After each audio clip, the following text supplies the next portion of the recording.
Thank you for checking out our YouTube channel, and don't forget to subscribe and like. And please visit us at barrykibrick.com, where you'll see all the ways that you can become a patron of our mission and help us continue to build a community of seekers who quest for knowledge, information, and most importantly, wisdom.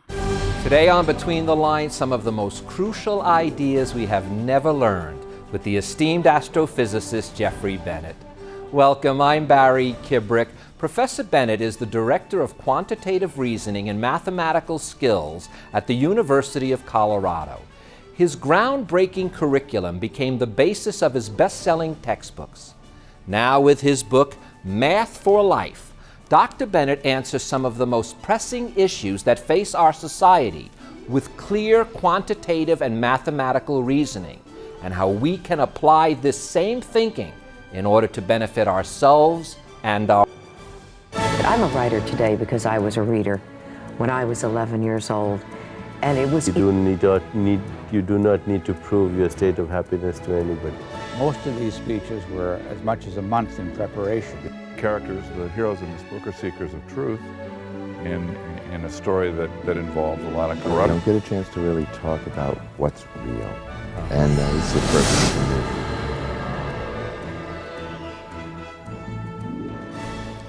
Professor Bennett, it is such a pleasure to have you back on Between the Lines. Thank you for being here with us today. Thank you very much, Barry. I was very excited when I heard I had the opportunity to come again. You know, before we start, I've got to, because we were in the green room, I'm going to do something I've never done. I'm holding up a book. This is your book, Max Goes to the Space Station. And what is so cool about this is just yesterday, this book itself went to the space station, and the astronauts are going to actually read this book while they're up there or do something with it. Tell me a little bit about that. That's right. Much to my own amazement, they asked me a couple years ago if I would be interested in having them take my books up. They're actually taking all 5 of my children's books. All were on the launch yesterday. And it's a new program called Storytime from Space, where the astronauts will read books from the station. There will be videos of the readings made. There'll be curriculum materials added to it so that teachers can use it, and it'll all be posted freely on the web after it's all done. And anyone who wants to follow it can go to Facebook's Storytime from Space page and learn all they want. Well, you know what I'll do too during the show, I'm going to give out your website anyway later, and they could also find out about it from there. They can also get to it from my website. Well, let's just do it right now and not keep them hanging. It's www.jeffreybennett.com. It's pretty easy. It's your name, www in front of it, .com. Am I correct? That's correct. All right. On my blog, there'll be postings about the various things going on. Perfect. Well, congratulations. But let's now get Math for Life, because as you start off this book, you literally tell us that math underlies nearly everything that is in modern society. And this goes from the micro to the personal, for instance, from our personal financing, to the macro, to the federal debt, to the issues that are from Social Security to tax reform, from policy making to politics. All of it requires us to have a deep understanding, not about the math we were taught in school so much, but about, as you say, the clear, quantitative, mathematical thinking. That's right. And you cannot find really any important modern issue that doesn't have some mathematics at its root. And as you mentioned, it's not a matter of the kind of mathematics we learned in school. Now, of course, that algebra and so on does underlie a lot of these subjects, but for all of us as citizens, we don't have to go solve those equations on a daily basis. Other people are doing the equation solving for us, but we do have to understand what they mean and how they should affect our interpretation and our decision making on all of these issues. And that topic, which is part of your own, as you kind of interesting, you have a math curriculum as well as an astrophysics curriculum, and part of that is what is known as this quantitative reasoning. That's the essence throughout all of this, that you want us to develop, and I'll let you get into what that is, the quantitative reasoning. How do we, when we hear these numbers, these statistics over and over again from different sources, what do we make of them? How do we feel about them? How do we totally understand them? I like to think of it as a form of literacy. So quantitative reasoning and quantitative literacy, the two terms are interchangeable really. And when you think about literacy, you don't mean just that you can read the words on a page. You mean that you can think critically about them, that you can interpret them, reason with them, and so on. And when it comes to things that involve mathematics or numerical information, quantitative information, we need to be able to do the same thing. We don't want to just be able to solve equations. In fact, we've often found that people who are very good at solving equations may still not be that good at understanding what they're actually doing and what they mean. So we want to get everyone to be good at the same kind of quantitative reasoning that hopefully people get good at without the quantitative parts as part of their literacy. Well, you know, the big issue is, and as you joke with about it at first, but it's like everyone is almost proud to say, I'm not good at math. And there's a fear associated with math itself, and that's what sometimes holds us back rather than liberates us. And yet you actually tell us that mathematics basically means this quest for learning, or I'm paraphrasing now, but it has that element to it. So it's not something to fear, it is something to truly, as you say, not necessarily embrace the actual numbers, not necessarily embrace how to solve the equations, but embrace the reasoning behind it, the underpinnings that relate to us on all levels of our life. That's right. One of the analogies I like to use is to music. If you think about music, it has lots of notes, right? And if you're a songwriter or if you're Mozart, you need to be able to put those notes into a good order that makes a beautiful piece of music. But for the rest of us who are not Mozart, we can still listen to that music and appreciate it without having to be familiar with all the individual notes and how you would put them together on a page. And with the quantitative literacy, the equations are like the notes. People who are working in mathematics, science, engineering need to be able to work with them. But all the rest of us need to be able to listen to the music that is making and make sense of it and use it wisely. Well, you also, though, surprised me because you said that in reality, innately, we are born with an affinity for math. It's as if throughout education, and we'll talk a lot about the educational system, it's almost through the education of math that it gets beat out of us while we have instinctually an affinity for it. One of the quotes that I use in the book is from physicist Stephen Hawking, the famous physicist, who says, "Equations are the boring part of mathematics." But in school, that's the only part that we typically teach. So it's no wonder we beat out this innate interest that we all have in mathematics for a lot of kids when we focus only on the boring parts and not on all the interesting parts. Now, the classic example you give us right now, and if we had at least the understanding, the reasoning, the quantitative reasoning, is the fact that we've experienced this great recession, and you retermed it, it's really a great math recession because all of it was based on false mathematics. And if somebody just stood up and said the emperor wasn't wearing any clothes, we could have avoided this, but nobody even was thinking about it. That's right. I won't say nobody was thinking about it. There were people who were standing up and saying that, but people weren't listening. But my favorite way of looking at this is with this very simple ratio of your price of your house that you purchased to your income. And for decades, that ratio sat at 3. So for example, if you earned $50,000 a year, you bought a $150,000 house.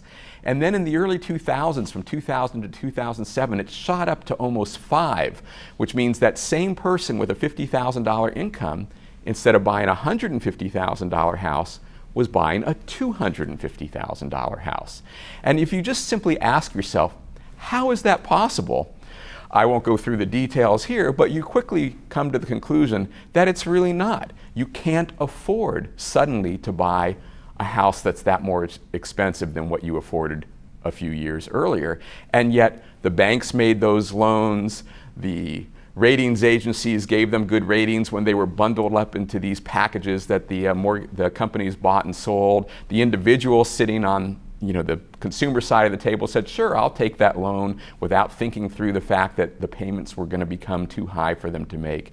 And so this lack of willingness to look at some very simple numbers that comes from this bad at math attitude and the fear of really looking at things, I think caused the recession. You know, and that's the scarier part is, as you said, and you corrected, you said not that everyone didn't know. People did know and then nobody listened.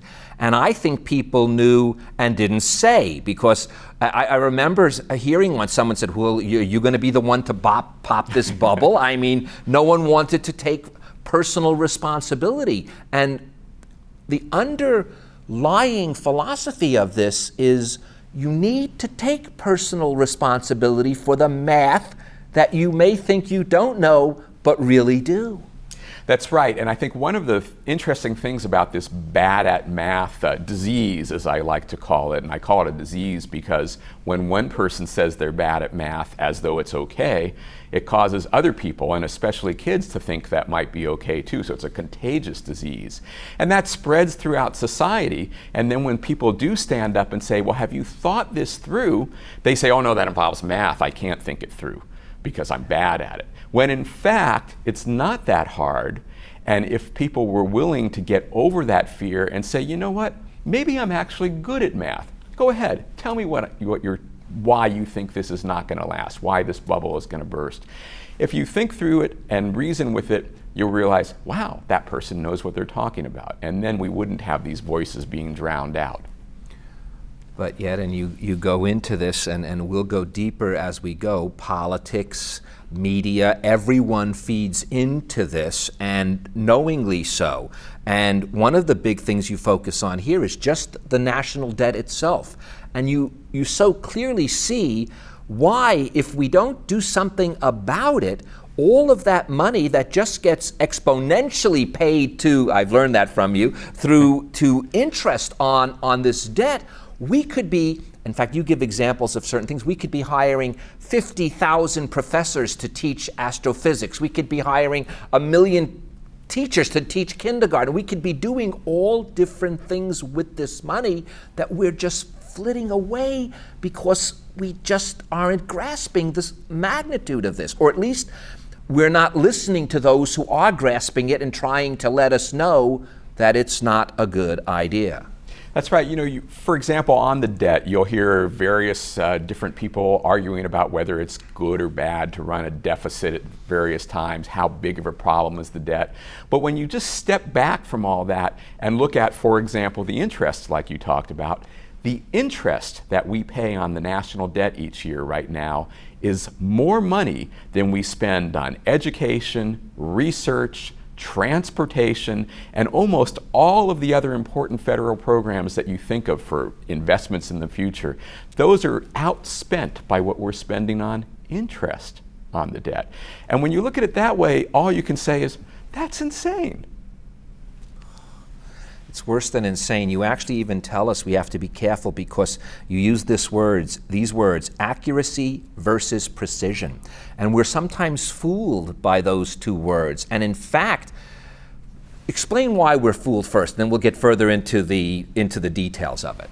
Well, accuracy is the issue of how close is the number that you're quoting to reality. Precision is how much exactitude do you give it when you say it? And actually, just ironically, at lunch before I came over here, I was looking at today's Wall Street Journal, and they have an article about how richer college students are essentially subsidizing poorer college students. And without going into any detail about the article itself, they, on the first paragraph of the article, say the amount that's being subsidized, and they give something like 500 million, but they give it to the exact dollar. So they give this very precise number, $512,362,431 or whatever it is.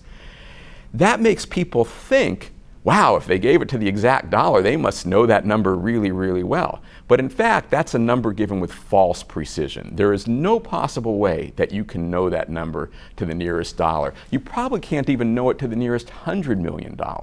So the public ends up being fooled into thinking that this is an accurate number when it may or may not be, based on the fact that it was given all that precision. And you really are very I don't want to put words in your mouth. Maybe you're not as critical as I am, but because of reading your book, I've become very critical about the fact that the media, and you just used an example from the media, prints these numbers without even thinking about it. Or again, what's worse is they're thinking about it and not caring about the ramifications. I'll make no judgment at this point. But over and over again, we see, and especially you talk about when we look at percentages, which is the percentages of crime from this year to the percentages of crime from last year, from this percentages of health to that percentages of smoking. And we really, without taking it seriously, we're just filling ourselves up with misinformation. That's right. The media will just put these things out without explaining them clearly, even though the reports that they take them from may have explained these issues clearly. And your percentages of percentages example reminds me, one of the things that I like to point out is you'll often see these graphs in the media that will show percentage change. For example, you might see a graph of how the cost of college has gone up, the percentage by which it's gone up each year. And you'll look at that graph and you'll see, oh, it's coming down. And a lot of people would look at that and say, oh, good, the cost of college is coming down, when in fact what's coming down is the rate of increase that's coming down. It's still actually shooting up, just maybe not quite as much as it was a couple years ago. And one of the interesting things about that is you can ask yourself, why is it that most of the public doesn't understand how to interpret a rate of change graph like that? And going back to this idea of things that you aren't taught in school, the only place you learn about rates of change in school is when you take calculus. And of course, the large majority of Americans never do take calculus. And therefore, you see this stuff happening in the media all the time, these rates of change graph, but no one has ever taught most Americans how to interpret those. Well, that's why and I'll get back to the education probably a few times throughout the show, is that you say math, like, for instance, we learn to read. Well, we learn to read, and we use that reading when we study sociology, when we study psychology, when we study physiology, when we study literature, everything we're going to study. We need the same basic math when we're studying history, we don't need to take calculus. You need to have, as you said, math, not only for your life, in your life, because it is. And we should know those things whether we took a calculus course or not. That's right, because they do come up across the board in all subjects. In fact, when I started teaching the quantitative reasoning program at the University of Colorado over 25 years ago now, the dean who was first setting that up was a history professor. And he gave great examples of how important math was to history. Because there are a lot of numbers, there's a lot of data, there's a lot of graphics that you have to use when you're trying to interpret history, right? It's not really a straightforward set of facts. You have to look at a lot of data and make a story out of it. And if you don't know how to deal with the mathematical parts, you're going to end up with a false story. You say also an important thing for us to look out for is the difference between a correlation and a causality. And we need to really not only look at the charts, not only look at the numbers, but we also have to look at the source. We have to look at who's putting out these studies. You almost have to follow the money trail. And deep down inside, I really think we almost don't even trust our own common sense. Because so many times I see these things, and I can just tell you right off the bat, I know for a fact that can't be true. I don't care what statistic they're giving me. And then when I look into it, I'm usually right. That is very true, and that actually gets back to the heart of this kind of a bad at math problem, is that people, because they're afraid to look at stuff, they don't let their innate abilities to think through these things, to reason quantitatively, they don't use those, and so they're sort of forgetting to use their common sense. I want to use your exact line, and this is, I think, if I can hit anything home, this is the one line. The importance of investing in yourself goes far beyond college. That's what we're afraid to do sometimes. We think we're done with our education. No longer do we need to invest in ourselves anymore to keep our wheels turning and churning, when yet that's the most important investment we can do. That's right. In my chapter about financial topics, personal finance, and it comes up with the college students that I've worked with all the time. It's like, what do I need to do? And I think the most important thing you need to do if you want to be successful financially is invest in yourself. Because if you try to spend all your time investing in the stock market, or worse, buying lottery tickets, although they're not all that different, or various things like that, then you're trying to capitalize on what other people are doing. If you take the same amount of effort and put it into investing in yourself and your own education and your own thinking, you'll come up with ways to be successful financially on your own. Also, your words, I believe that if we keep a sense of balance in mind, and in mathematics, I try to tell people, a true equation is always something that balances, doesn't it? And in our own lives, we must make that same sort of balance. I remember the great David Sarnoff, who started RCA and NBC, who said, if there's no solution, there is no problem. But that's in a sense a truism, because an equation must balance, and we must keep balance in mind. And especially, again, I go back to so many things we're looking at now is so stringently either one way or the other, we forget how beautiful an equilibrium could actually be. That's right. And I think when you look at the equations, you always have these exact answers. And one of the things that makes people have a little bit more difficulty with what we call quantitative reasoning is that when you take questions that involve quantitative thinking, where you're not solving an equation, these issues of the debt or taxes or energy or population or any of these other things, there isn't going to be an exact answer that this is the correct solution to the problem. So you have to approach it with that sense of balance. Here's what the data tell me, here's what the numbers tell me, but now I have to apply my judgment to coming up with a solution that will make sense and balance all the different. You give it a great example when you talk about the math of political polarization, and you say, listen, you can take a look at every study out there, and we are balanced. We have a third conservative, a third liberal, and a third moderate between the three. Yet you wouldn't be able to know that if you looked and read about the way politics are divisive right now, when the truth is, it's almost common sense to see they're battling something that the rest of us are not dealing with in real life. And yet, it then gets within us. That's what is the most difficult thing for me to, get out of my system. That's right, and we've really skewed that political process in that way. And as you know, I start my chapters with multiple choice questions, and for that chapter on political polarization and the math of politics, I ask, what was the average margin of victory in recent congressional races? And most people guess that because we have this fairly evenly divided electorate, the margin of victory would be fairly small on average. But in fact, the mean average margin of victory in the last several congressional elections has been more than 30 percentage points.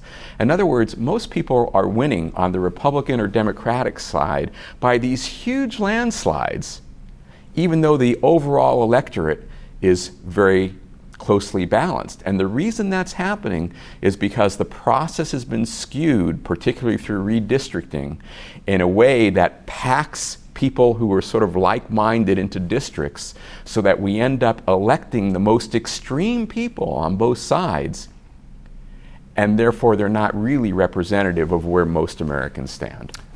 I need to end this, but I can't without at least mentioning this, because you say it's got to be the thing we must pay attention to, so I may have to cut something out from before. If people are listening to this, they know something was cut out.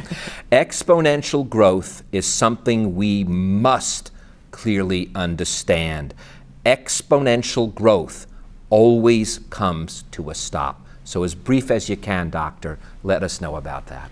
So exponential growth is the idea of things that double over time. And things that double over time grow at an enormous rate.